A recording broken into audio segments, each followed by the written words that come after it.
Bien-aimés, je vous invite à prendre une profonde inspiration et à écouter avec une attention toute particulière.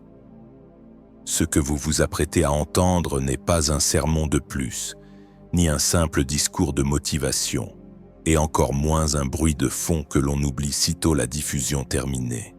C'est une interruption volontaire et puissante, un moment que Dieu a orchestré pour vous rejoindre précisément là où vous vous trouvez.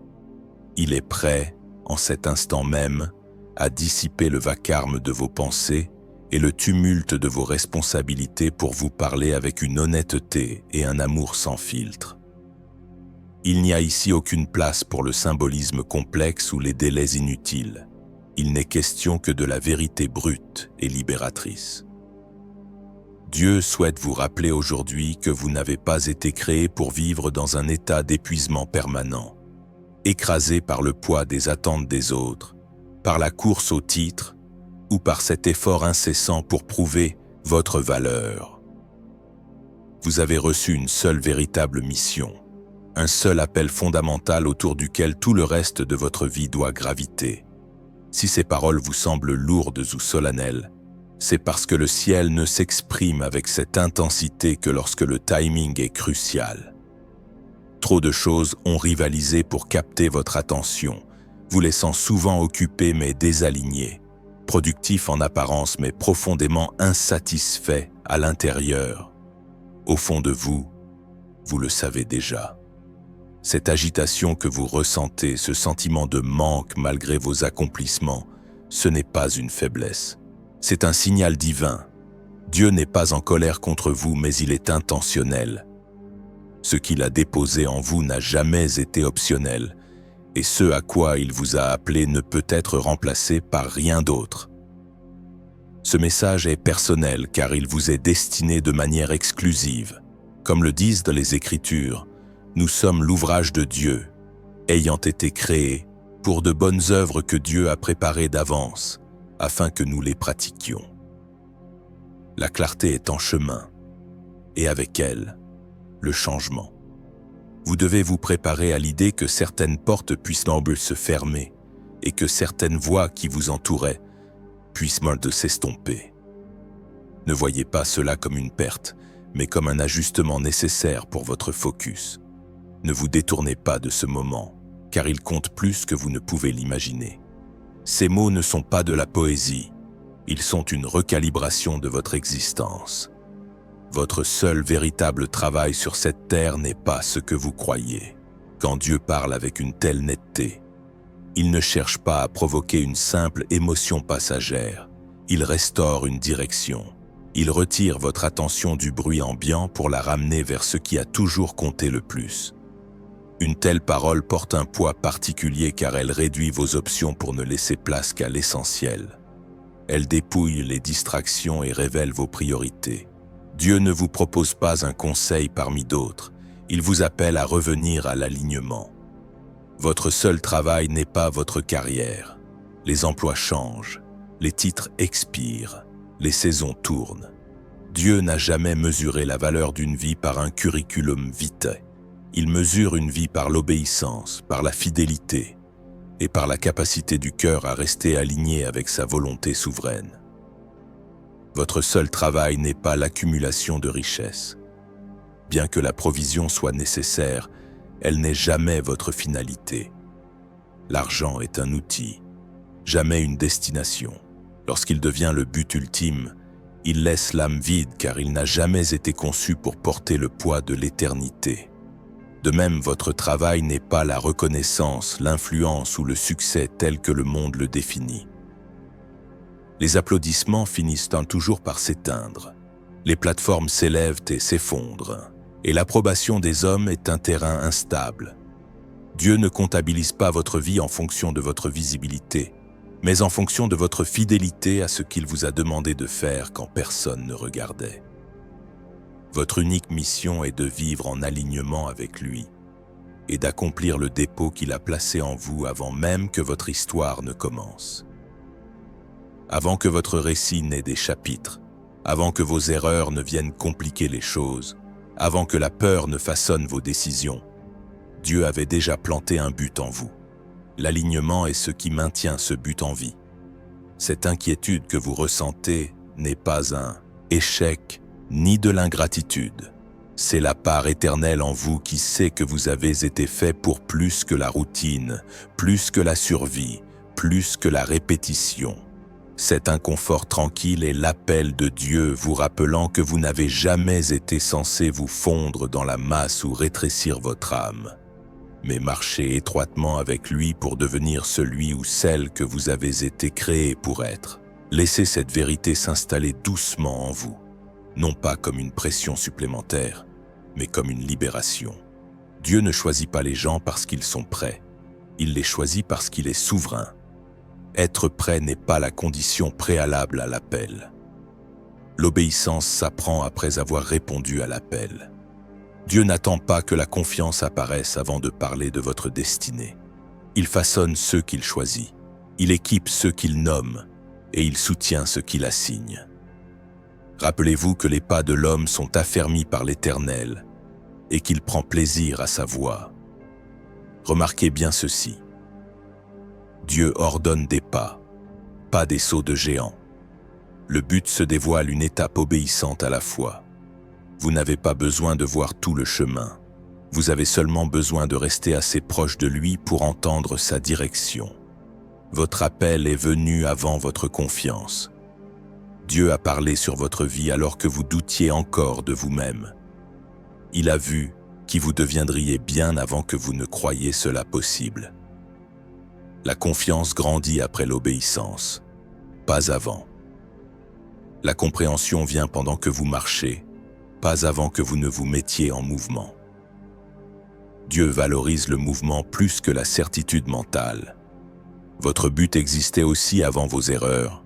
Dieu a tenu compte de chaque détour, de chaque échec et de chaque retard avant même de vous appeler. Rien ne l'a surpris. Votre passé n'a pas choqué le ciel, vos échecs n'ont pas annulé votre mission, et vos doutes ne vous ont pas disqualifié. Les plans de Dieu sont plus puissants que vos faiblesses. Si vous respirez encore, c'est que Dieu travaille encore. Votre souffle est la preuve de sa permission et votre vie est la preuve de votre mission. Au cœur de tout, sous la pression et les ambitions, votre seul travail est simple, bien qu'il ne soit pas facile. Marchez avec Dieu. Pas pour l'impressionner, pas pour négocier avec lui, pas pour rivaliser avec les autres, mais simplement pour marcher avec lui honnêtement et quotidiennement. Marcher avec Dieu signifie que vous ne vous précipitez pas par peur ou par ambition. Vous apprenez son rythme et vous comprenez qu'attendre avec lui est plus sûr que de courir sans lui. Cela signifie aussi que vous ne restez pas en arrière, accroché à votre confort quand il vous appelle clairement à avancer. Marcher avec Dieu signifie arrêter de comparer votre voyage à celui d'un autre. Vous n'êtes pas appelé à copier le calendrier ou l'obéissance de quelqu'un d'autre. La comparaison brise l'intimité. Dieu conduit de manière personnelle, pas générique. Votre parcours sera différent parce que votre mission est différente. Vos oreilles entendront derrière vous la voix qui dit « Voici le chemin, marchez-y ». Cette voix n'est pas forcément forte, mais elle est fidèle. Elle guide ceux qui restent assez proches pour l'écouter. Marcher avec Dieu n'est pas un acte dramatique, c'est un choix quotidien. C'est choisir la vérité quand le mensonge est plus facile. L'obéissance quand le compromis semble plus sûr et la foi quand la peur crie plus fort. Ces choix attirent rarement l'attention, mais ils forgent le caractère et protègent la destinée. Votre seul travail n'est pas complexe, il est sacré. Marchez avec Dieu, un pas fidèle après l'autre. Écoutez ceci attentivement, car la confusion commence souvent au moment où cette vérité est ignorée. Votre mission n'a jamais été de devenir comme tout le monde. Vous n'avez pas été conçu pour vous fondre dans la masse, suivre les modes ou copier un chemin qui appartient à autrui. La comparaison est le moyen le plus rapide d'abandonner votre identité. Dieu ne vous a pas créé pour être un duplicata. Le monde récompense la conformité, mais le ciel répond à la transformation. Ce qui est célébré autour de vous n'est peut-être pas ce que Dieu est en train de faire émerger en vous. Bien avant que vous ne vous distinguiez à l'extérieur, Dieu sépare ses élus à l'intérieur. Votre travail n'est pas de vivre la vision de quelqu'un d'autre. Une vision empruntée mène toujours à un accomplissement de seconde main. Vous pouvez admirer les autres, apprendre d'eux, mais vous ne devez jamais remplacer votre appel par le leur. Ce que Dieu a mis en vous ne peut être accompli en poursuivant la mission d'un autre. Votre travail est de devenir celui ou celle que Dieu a dessiné. Et ce devenir n'est pas une performance. C'est un processus qui se déploie par l'obéissance, l'abandon et le raffinement. Dieu ne précipite pas ce processus, il le protège. Avant même de vous former dans le ventre de votre mère, il vous connaissait et vous avait mis à part. Cela signifie que votre identité a été établie avant même que vos circonstances n'aient une voix. La transformation commence à l'intérieur, bien avant de se manifester dans votre comportement. La façon dont vous vous voyez détermine la façon dont vous marchez. C'est pourquoi le découragement attaque d'abord vos pensées. Si votre pensée est déformée, votre mouvement sera retardé. La confusion n'efface pas l'appel, mais elle peut ralentir l'obéissance. Pourtant, la clarté revient. Vous n'êtes pas ordinaire, vous n'êtes pas le fruit du hasard, vous n'êtes pas oublié. Vous êtes intentionnellement formé et stratégiquement placé. L'un des mensonges les plus douloureux est de croire que la souffrance signifie que Dieu s'est éloigné. Quand la douleur persiste et que les blessures sont profondes, il est facile de supposer que Dieu est distant. Mais la douleur n'est pas une preuve d'abandon. Elle est souvent une preuve de préparation. La préparation vous étire, elle expose vos zones de faiblesse et affine votre dépendance envers Dieu. Les vases solides ne sont pas formés dans le confort, ils sont façonnés sous pression, là où la confiance devient une nécessité absolue. La trahison de Joseph n'a pas détruit son avenir. Elle l'a positionné pour une responsabilité qu'il n'aurait pas pu assumer sans cette épreuve.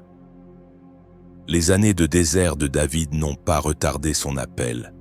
Elles ont entraîné son cœur avant que la couronne ne touche sa tête. Même la croix n'était pas un échec, elle était la porte ouverte à la résurrection. Ce qui ressemblait à une perte était en réalité la victoire. Le Seigneur est proche de ceux qui ont le cœur brisé, et il sauve ceux qui ont l'esprit écrasé. Dieu ne gaspille pas la douleur, il la rachète. Votre travail n'est pas de comprendre totalement la douleur pendant que vous la traversez. La compréhension vient souvent plus tard.